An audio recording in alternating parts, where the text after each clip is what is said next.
when you guys first found out Coach Mason was going to be taking over, how much Stanford film did you want to get your hands on to see what he could do for the secondary? Oh, yeah. Go ahead. Okay. Yeah, I was excited. You know, he's had a lot of success at Stanford, you know, one of the top defenses in the country. So, you know, right when the staff came in and everything, you know, they hooked us up with iPads, and they got that film out so we can get right on it and, you know, get familiar with the defense. So.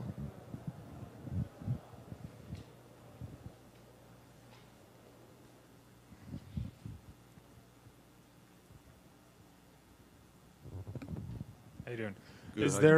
Is there any particular matchup you're most excited about this season, especially with new coach, new plays? You know. Yeah, definitely Ole Miss. I feel like they stole one from us last year, so want to get after them boys. Second week, and UT, of course. It's always a big rivalry game for us. Guys get pumped up about it. So, yeah. Anything new that you guys worked on in the spring under Coach Mason on defense, or anywhere you noticed that was different from what Coach Franklin did? And how confident are you that your team can continue the success that Coach Franklin established at Vanderbilt the last 2 to 3 seasons?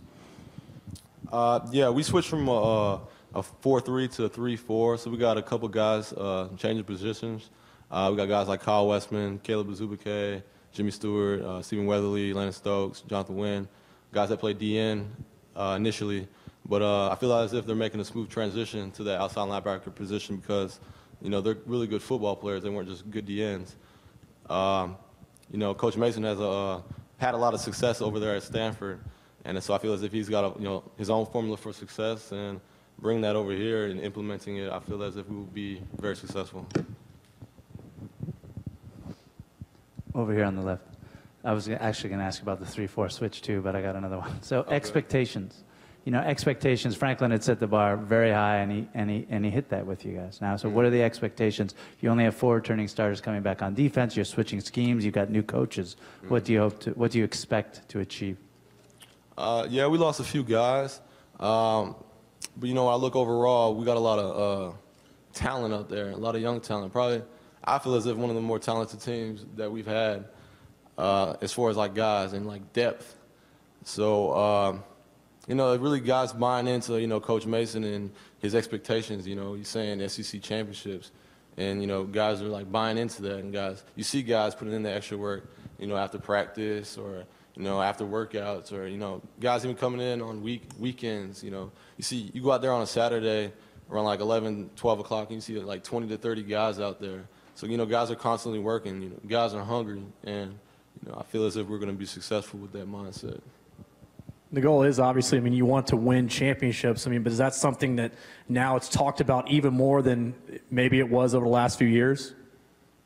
Yeah. Ultimately, you know, you want to win games, and championships are a result of winning games. And, you know, Coach Mason, you know, really saying that, you know, guys are just really believing it. And I feel as if, you know, it's going to become a reality for us pretty soon. Andrew, who are some of the young guys in the secondary, obviously losing all 4 starters that we should watch for? I know Trey Bell had a pretty nice spring, but is now kind of the veteran face of the unit. Who are some of the young guys we should keep an eye on? Yeah, Trey Bell, Paris Head, moves really well. Great cornerback. Torrin McGasser is an unbelievable competitor. Torian Ferguson is a real athletic guy at the corner position. Me, myself, and Jamel McIntosh, you know, we provide a little bit of experience back there, just being in the program for a little minute. And Oren Burks actually made the transition from outside linebacker to safety, and he looks real well. Really big kid. He's like 6'3", 6'4", lean, can really move back there, and I think he's going to surprise a lot of people.